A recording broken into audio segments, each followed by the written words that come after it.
आज काय विशेषमध्ये तुम्हा सर्वांचं स्वागत। खरं तर आज दिवसभरात नेमक्या कोणत्या मोठ्या आणि महत्त्वाच्या घडामोडी घडणार आहे ते सर्व काही आपल्याला बघायचंय आज काय विशेषच्या माध्यमातून।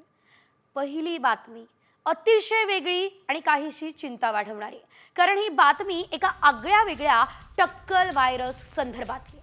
नेमकं काय झालंय, हा व्हायरस आलाय कुठे, हा व्हायरस काय करतोय, आपल्याला पाहायचंय आज काय विशेषमध्ये। दुसरी बातमी आता HMPV बाबतची। चीनमध्ये थैमान घालणाऱ्या HMPVने भारताची चिंता वाढवली आहे। केंद्र सरकारकडून काय उपाययोजना केल्या जात आहेत ते सुद्धा आपल्याला या बुलेटिनच्या माध्यमातून पाहायचं आहे। तिसरी बातमी मात्र एका मोठ्या फ्रॉडची, अर्थातच स्टोरेज कंपनी यानं केलेल्या फसवणुकी संदर्भातले। काय प्रकरण आहे, किती जणांची फसवणूक झाली आहे, गुंतवणूकदारांचं पुढे काय होणार आहे, गुंतवणूकदारांचं म्हणणं काय आहे, हे सर्व काही आपल्याला बघायचंय या बुलेटिनच्या माध्यमातून आज काय विशेषमध्ये। आज दिवसभरातल्या तीन मोठ्या आणि महत्त्वाच्या घडामोडी।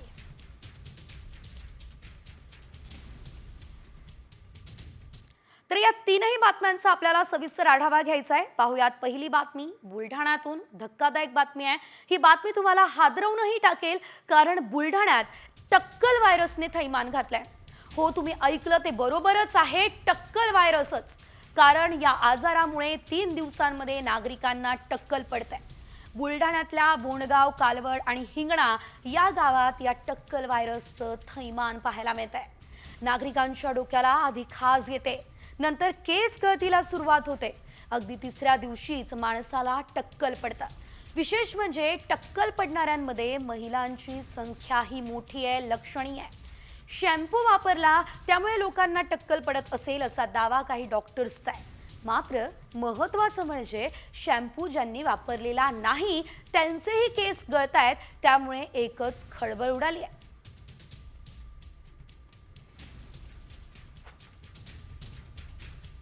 बुलढाण्याच्या बोंडगाव, कालवड, हिंगणामध्ये टक्कल व्हायरसने थैमान घातलंय। आधी डोक्याला खाज येते, मग केसांची गळती होते आणि तिसऱ्या दिवशी चक्क टक्कल पडतं। शेकडो नागरिकांना केस गळती झाली आहे, यामध्ये महिलांची संख्याही लक्षणीय आहे। शॅम्पू वापरल्यानं टक्कल पडत असल्याचा दावा काहींनी केलेला आहे, काही डॉक्टर्सचा हा दावा आहे। मात्र ज्यांनी शॅम्पू वापरलेला नाही त्यांना सुद्धा टक्कल पडतंय आणि त्यामुळे एकच खळबळ उडाली आहे।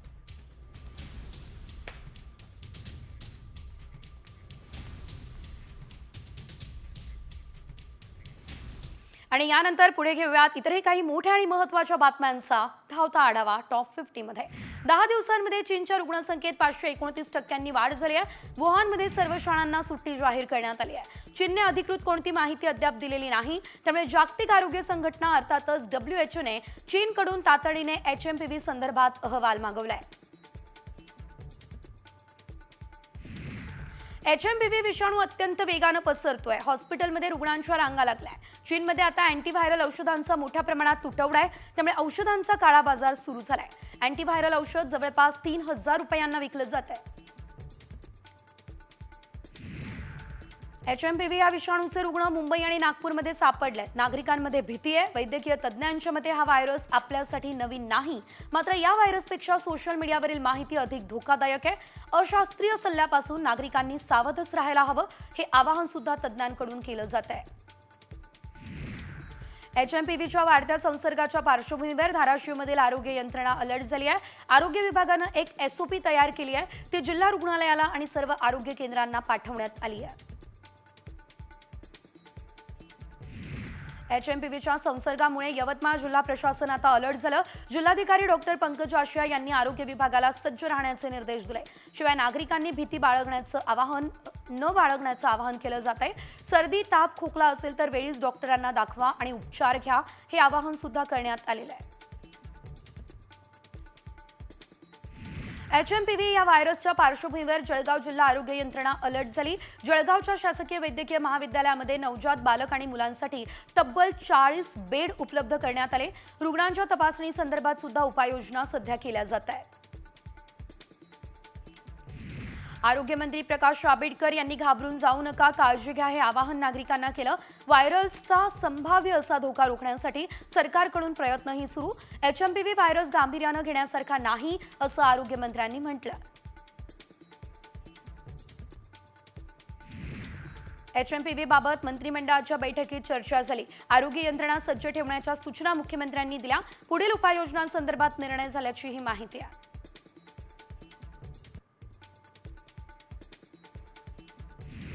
बलात्कार प्रकरणातला दोषी अर्थातच आसाराम बापूला सर्वोच्च न्यायालयानं दिलासा दिला। प्रकृतीच्या कारणास्तव सर्वोच्च न्यायालयानं आसारामला सशर्त जामीन मंजूर केला। 31 मार्चपर्यंत अंतरिम जामीन देण्यात आलाय। तर या कालावधीमध्ये मात्र शिष्य अनुयायी यांना आसाराम भेटू शकणार नाहीये। दादर रेल्वे स्थानकात तरुणीचे केस कापणाऱ्या माथेफिरूला पोलिसांनी अटक केली। 1 दिवसांची पोलीस कोठडी सुनावली। दादर रेल्वे स्थानकात तरुणीचे केस कापून तो फरार झालेला। भरगर्दीत घडलेल्या प्रकारामुळे महिलांच्या सुरक्षेवर सवाल उपस्थित झाले।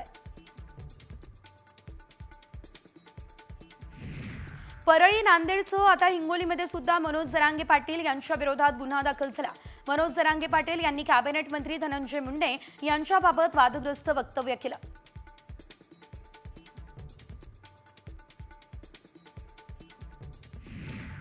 नेटसेट शिवायही सहाय्यक प्राध्यापक होणं शक्य होणार आहे। विद्यापीठ अनुदान आयोगानं प्राध्यापक, प्राचार्य आणि कुलगुरू निवडीसाठी नवीन नियमावली तयार केली आहे। 55% पदव्युत्तर पदवी मिळवलेले उमेदवार आता प्राध्यापक, सहाय्यक प्राध्यापक पदाच्या थेट भरतीसाठी पात्र ठरू शकतील। वरळी वांद्रे सेलिंग हा मुंबईमधील पहिला केबल स्टेड पूल आहे। याच्या जोडीला आता मुंबईमधला दुसरा आणि पूर्णपणे जमिनीवरचा पहिला केबल स्टेड पूल पूर्ण झालाय। हार्बर रेल्वे मार्गावरील वे रोड या ठिकाणी केबल स्टेड रोड ओव्हरब्रिज फेब्रुवारी महिन्यामध्ये मुंबईकरांच्या सेवेसाठी सुरू होईल। कुर्ला स्थानकातील गर्दी कमी करण्यासाठी मध्य रेल्वेने चुनाभट्टी टिळकनगर दरम्यान उन्नत हार्बर मार्गाचं काम वेगात सुरू केलंय। हा मार्ग 2025 पर्यंत पूर्ण होण्याची शक्यता आहे आणि त्यामुळे आता कुर्ला प्रवास जलद होईल। हार्बर मार्गावरील गर्दी सुद्धा कमी होणार आहे।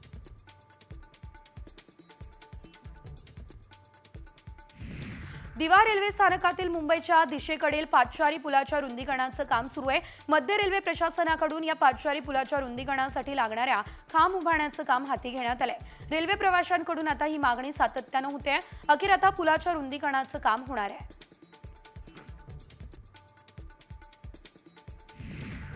मुंबई महानगरातील हवेची गुणवत्ता बहुतांशी सुधारली। बांधकामांवरती लावण्यात आलेली सरसकट बंदी हटवण्यात आल्याची माहिती पालिका आयुक्तांनी दिली। वायू प्रदूषणास कारणीभूत ठरणाऱ्या प्रकल्पांवर निर्बंध लावणार हा इशारा सुद्धा पालिका आयुक्तांनी दिला।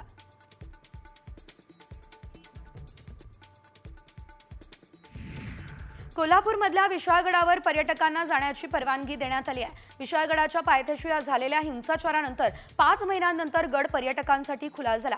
पर्यटकांची तपासणी करून त्यांना गडावरती सोडण्यात यावं या सूचना जिल्हा प्रशासनानं दिल्या आहेत। बोगस डॉक्टर ओळखणं आता आणखी सोपं होईल यासाठी महाराष्ट्र मेडिकल काउन्सिलनं पुढाकार घेतला। महाराष्ट्र वैद्यकीय परिषद राज्यातील अधिकृत डॉक्टरांना महिन्याअखेरीस QR कोड देईल। या प्रणालीमुळे बनावट डॉक्टरांपासून रुग्णांना संरक्षण मिळेल।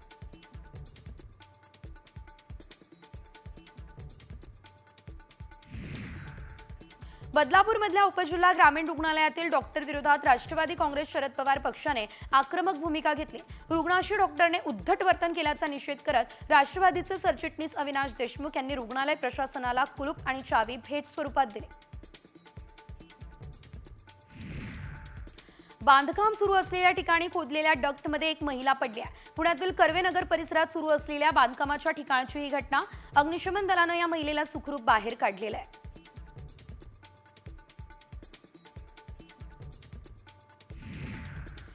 महाकुंभाच्या मेळ्यासाठी प्रयागराजमध्ये मोठी व्यवस्था आखण्यात आली। लाखो भाविकांना आणि व्हीआयपींसाठी एक खास सुविधा असेल। दरम्यान मेळा प्राधिकरणानं या कुंभमेळ्यासाठी विशेष सुविधांची तयारी केली। 250 तंबूची क्षमता असलेलं सर्किट हाऊस, ज्या ठिकाणी अधिकाऱ्यांना राहण्याची सुविधा असेल। नाशिकमध्ये आगामी सिंहस्थ कुंभमेळ्याच्या तयारीला वेग आलाय। महापालिका आयुक्त मनीषा खत्री यांनी रामकुंड, पंचवटी, साधुग्राम परिसराला भेट दिली आणि पाहणी केली। परिसरातील अतिक्रमण हटवण्यासह स्वच्छता, सुरक्षितता आणि सुविधांच्या उभारणीसाठी त्यांनी सूचना केल्या। राज्यातल्या ज्या शाळेत मराठी भाषा शिकवली जाणार नाही त्या शाळेवर थेट कारवाई होणार आहे. मात्र सीबीएसई, आयसीएसई आणि इंग्रजी बोर्डाच्या शाळेत मराठी भाषा शिकवली जात नाही अशी तक्रार आहे. यापुढे जर मराठी भाषा शिकवण्यात चालढकल केली तर कारवाईचा इशारा आता शिक्षण मंत्री दादा भुसेंनी दिलाय.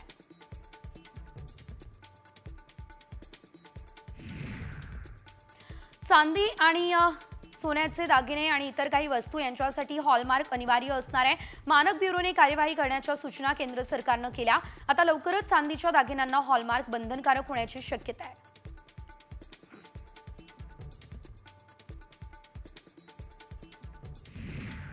अमेरिकेचे राष्ट्रीय सुरक्षा सल्लागार जेक सुलिव्हन 2 दिवसीय भारत दौऱ्यावर होते. भारत अमेरिका नागरी आण्विक सहकार्यातील अडथळे दूर करून लवकरच कागदपत्रांची पूर्तता होईल असं सुलिव्हन यांनी सांगितलं. त्यामुळे लवकरच आता भारत आणि अमेरिकेत आण्विक भागीदाराची शक्यता आहे.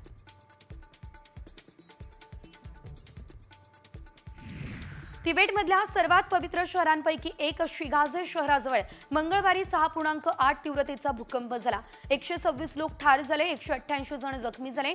नेपाळ याशिवाय भारतात बिहार, उत्तर प्रदेशमधील काही जिल्ह्यांमध्ये आणि दिल्लीतही भूकंपाचे धक्के जाणवले.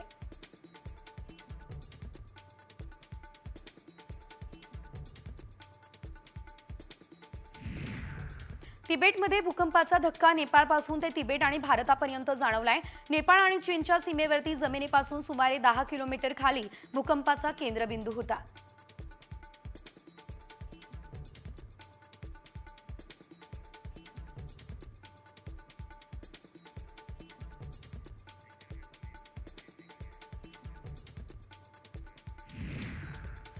बातमी महत्वाची एका अतिशय मोठ्या फ्रॉड संदर्भातली. कारण श्रीमंतीच्या नादात तब्बल 1.25 लाख मुंबईकरांची आता फसवणूक झालेली आहे. टोरेस या कंपनीकडून 1.25 लाख मुंबईकरांना गंडा घालण्यात आलेला आहे. चांगल्या परताव्याच्या आमिषाला मुंबईकर बळी पडलाय. सुमारे हजारो कोटींची फसवणूक झाल्याचा धक्कादायक दावा केला जातोय. प्राथमिक तपासात या संदर्भातली माहिती समोर आली आहे. फसवणुकीचा आकडा 8 ते 10 हजार कोटींपर्यंत जाण्याची शक्यता आहे. गुंतवणुकीचं बिंग फुटताच पळण्याच्या तयारीत असलेल्या संचालकासह जनरल मॅनेजर आणि स्टोअर मॅनेजरला शिवाजी पार्क पोलिसांनी अटक केली आहे. कंपनीचा संस्थापक हा आता युक्रेनला मात्र पसार झाला असल्याचं देखील कळतंय. एकंदरीत जर आपण पाहिलं, टोरेस या कंपनीनं ही मोठी फसवणूक गुंतवणूकदारांची केली असल्याचं पाहायला मिळत आहे.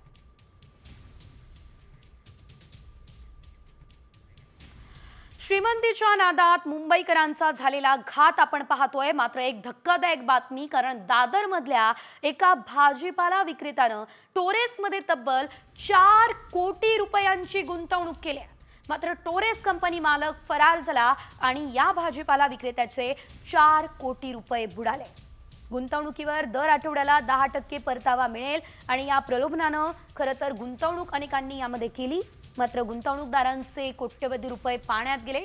भाजीवाल्यानं एवढे पैसे नेमके आणले तरी कुठून, याची सुद्धा चर्चा सध्या सुरू असल्याचं पाहायला मिळत आहे.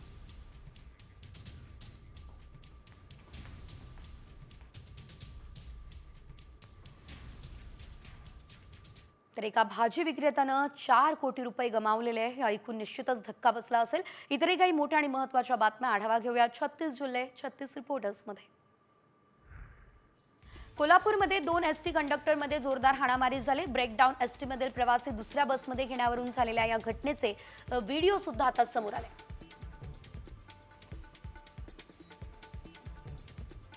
नंदुरबार जिल्ह्यातील तळोदा बस स्थानकात किरकोळ वादातून 80 ते 90 शालेय विद्यार्थी आपापसात भिडले. विद्यार्थ्यांमध्ये वेगवेगळ्या ग्रुप असल्यानं त्यांच्यात नेहमी वाद होत असल्याची माहिती आहे.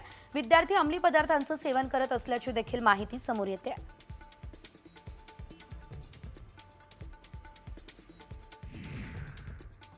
कांदा आणि दूध दरवाढीसाठी बारामतीत खासदार सुप्रिया सुळे यांच्या उपस्थितीत जन आक्रोश आंदोलन करण्यात आलं. या आंदोलनात युगेंद्र पवार आणि राष्ट्रवादी काँग्रेस शरद पवार गटाचे शेकडो कार्यकर्ते सहभागी झाले.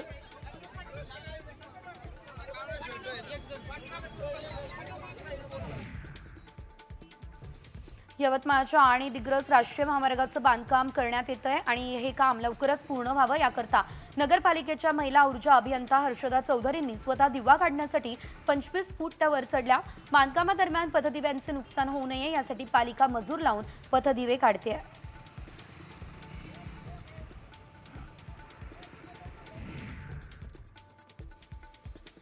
नांदेड महानगरपालिकेचे 4 कोटी तर महावितरणचे 57 लाख थकीत आहे। पाणीपट्टी कर थकल्यानं वाडी ग्रामपंचायतींचा पाणीपुरवठा खंडित होण्याची शक्यता आहे। नागरिकांनी पाणीपट्टी कर भरून पाणी पुरवठा सुरळीत ठेवण्यासाठी सहकार्य करावं, हे आवाहन वाडी ग्रामपंचायतीच्या वतीने करण्यात आलं आहे।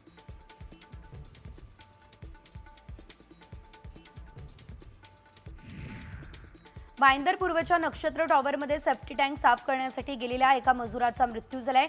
एक जण गंभीर जखमी आहे। या प्रकरणी हलगर्जीपणा करणाऱ्या विरोधात गुन्हा सुद्धा दाखल करण्यात आलेला आहे।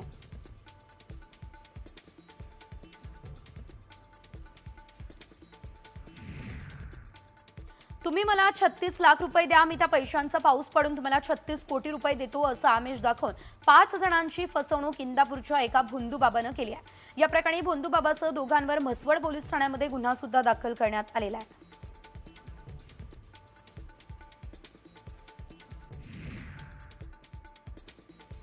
पुण्यात कोयता गँगने बिब्वेवाडी परिसरात 2 जणांवर जीवघेणा हल्ला केला। यात एका तरुणाच्या हाताची बोटं तुटली। जुन्या वादातून कोयत्यानं हल्ला केल्याची माहिती आहे। या प्रकरणी 3 अल्पवयीन मुलांना पोलिसांनी अटक केली।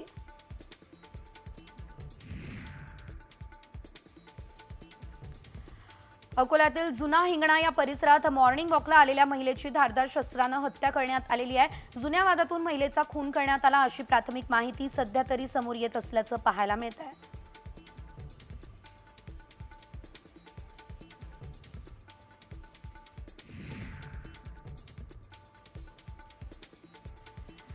वाहन परतावा नसताना आता शहरांमधील कॉलेज आणि क्लासेसला वाहनं घेऊन जाणाऱ्या अल्पवयीन विद्यार्थ्यांवर पोलिसांनी कारवाईचा बडगा उगारलाय। तर या कारवाईमध्ये 60हून अधिक वाहनं जळगाव शहर वाहतूक शाखेत जमा करण्यात आलेली आहेत। तर 50,000हून अधिकचा दंड वसूल सुद्धा करण्यात आलेला आहे।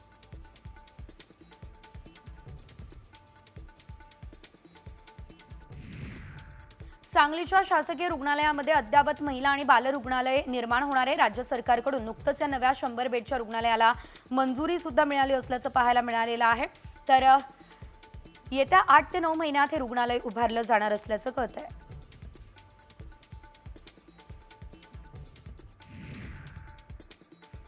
पुण्याच्या मुळशीमध्ये निवे गावामध्ये पाळीव प्राण्यांवर बिबट्यानं हल्ला केला। बिबट्याच्या हल्ल्यात 4 बकऱ्या तर 3 कोंबड्याही ठार झाल्या। शासनानं बिबट्याला पकडण्यासाठी पिंजरा लावावा, ही मागणी स्थानिकांनी केली आहे।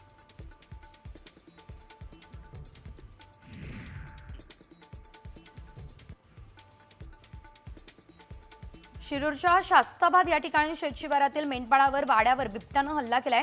10 शेळ्या मेंढ्या ठार तर 5 जखमी झाल्या। बिबट्याची दहशत वाढत असल्यानं मेंढपाळांसह शेतकरी धास्तावले असल्याचं पाहायला मिळतंय। बिबट्याचा बंदोबस्त करण्याची मागणी सध्या मेंढपाळ करताय।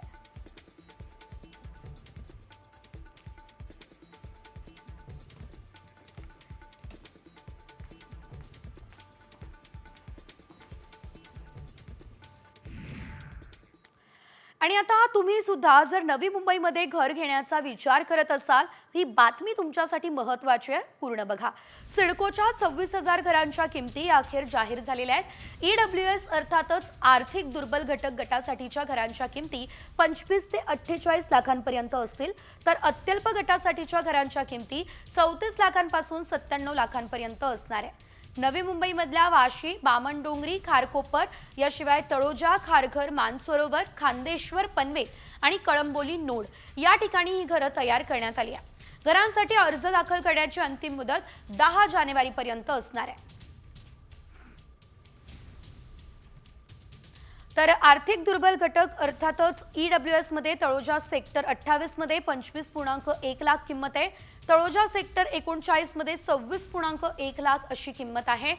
तर खारघर बस डेपो जवळ 48 लाख किंमत आहे। याशिवाय बामणडोंगरी रेल्वे स्थानकाजवळ 31.9 लाख रुपये इतकी किंमत घरांची आहे। खारकोपर मध्ये 2A 2B 31.9 लाख इतक्या किमतीला आहे। कळंबोली बस डेपो जवळ 41.9 लाख किमतीमध्ये तुम्हाला सिडकोचं घर मिळेल। पनवेल बस टर्मिनल जवळ मात्र 45.1 लाखात हे घर मिळणार आहे। खारघर बस टर्मिनल जवळ 48.3 लाखात घर मिळणार आहे। तळोजा सेक्टर 37 मध्ये 34.2 लाख आणि 46.4 लाख अशा 2 वेगवेगळ्या किमती आहेत। मानसरोवर रेल्वे स्टेशन हद्दीत 41.9 लाख रुपये किंमत समोर येते आहे। खांदेश्वर रेल्वे स्टेशनमध्ये मात्र 46.7 लाख इतकी किंमत आहे। खारकोपर ईस्टमध्ये 40.3 लाखात तुम्हाला सिडकोचं घर मिळू शकतं. वाशी ट्रक टर्मिनल जवळ 74.1 लाखाला घर मिळण्याची शक्यता आहे. खारघर स्टेशन सेक्टर 1A मध्ये 97.2 लाख इतकी किंमत आहे अल्प उत्पन्न गटासाठी, अर्थातच LIG साठी.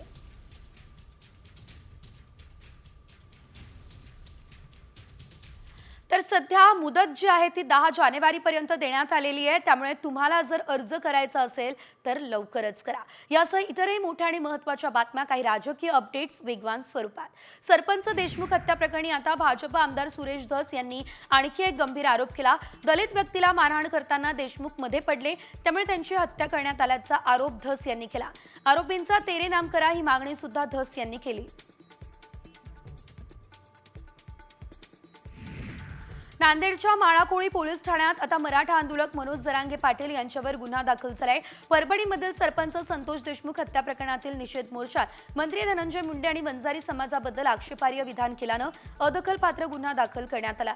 याआधी जरांगे पाटलांवर बीड आणि पुण्यात गुन्हा दाखल झालेला होता. धनंजय मुंडे यांच्या आता राजीनाम्याच्या मागणीवर विरोधक ठाम आहेत. नैतिकतेच्या आधारावर धनंजय मुंडेंनी राजीनामा द्यावा ही मागणी राष्ट्रवादी शरद पवार गटाच्या खासदार सुप्रिया सुळेंनी केली.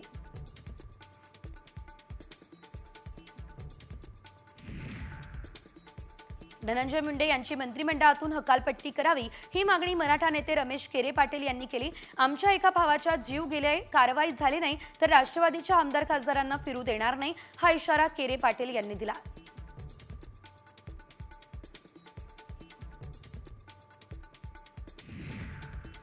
धनंजय मुंडे यांच्या विरोधात आता करुणा शर्मा यांनी थेट हायकोर्टामध्ये धाव घेतली असल्याचं सध्या आपल्याला पाहायला मिळत आहे. धनंजय मुंडेंनी पहिल्या पत्नीच्या नावावरील मालमत्ता आणि कोर्टातील प्रलंबित प्रकरणांची माहिती लपवली हा आरोप करत करुणा शर्मांनी मुंबई उच्च न्यायालयात धाव घेतली.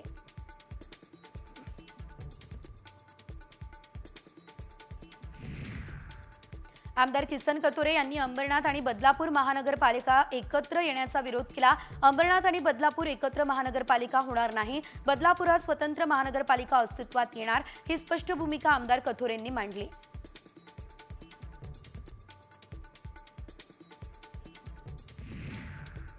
दिल्ली विधानसभा निवडणूक येत्या 5 फेब्रुवारीला होणार आहे. या मतदानाची मतमोजणी 8 फेब्रुवारीला होणार आहे. केंद्रीय निवडणूक आयोगाचे आयुक्त राजीव कुमार यांनी पत्रकार परिषद घेत या संदर्भातली माहिती दिली.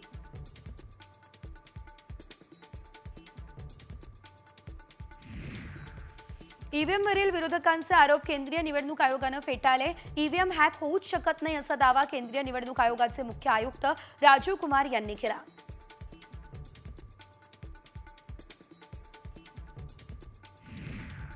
मंत्रिमंडळ विस्तारानंतर जवळपास महिनाभरानंतर दत्ता भरणेंनी मंत्रिपदाचा पदभार स्वीकारला. यावेळेस नातेवाईकांच्या लग्नामुळे मंत्रिमंडळाच्या पहिल्या बैठकीला गैरहजर होतो असं दत्ता भरणेंनी सांगितलं. नाराज असल्याची चर्चा त्यांनी फेटाळून लावली.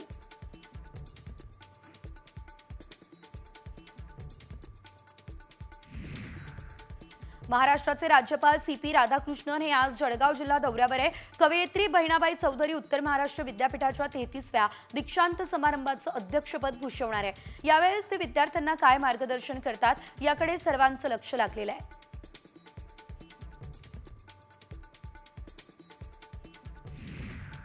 माजी गृहमंत्री अनिल देशमुख यांनी मुख्यमंत्री देवेंद्र फडणवीस यांना पत्र लिहिलं. निवडणुकीच्या काळात भाजपच्या जाहीरनाम्यात शेतकऱ्यांना संपूर्ण कर्जमाफीचं आश्वासन देण्यात आलं.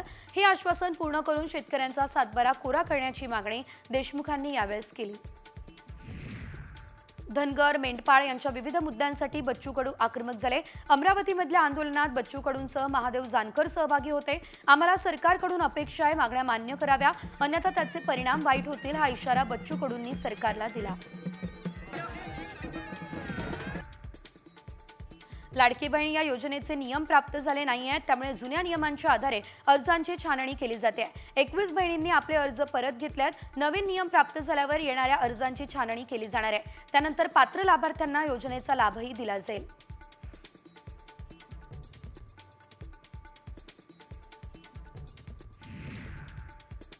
अनेकदा आपण रुग्णालयात जातो, मात्र डॉक्टर बोगस आहे किंवा नाही हे आपल्याला ओळखणं कठीण जातं. मात्र बोगस डॉक्टर ओळखणं आता आणखी सोपं होणार आहे. असं कसं? तर यासाठी महाराष्ट्र मेडिकल काउन्सिलने पुढाकार घेतलेला आहे. महाराष्ट्र वैद्यकीय परिषदेने राज्यातील अधिकृत डॉक्टरांना महिनाअखेरीस QR कोड देण्याचा निर्णय घेतला आणि या प्रणालीमुळे बनावट डॉक्टरांपासून रुग्णांना संरक्षण सुद्धा मिळणार असल्याचं पाहायला मिळतंय।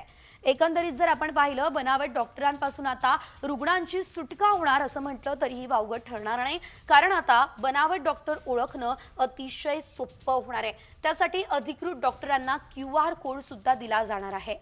त्यामुळे आता मेडिकल काउन्सिलचा हा पुढाकार आपण पाहतोय आणि मेडिकल काउन्सिलचा हा निर्णय खरं तर रुग्णांसाठी नागरिकांसाठी अतिशय फायदेशीर असणार आहे आणि त्यामुळे जे बोगस डॉक्टर आहेत त्यांना ओळखणं शक्य होणार आहे।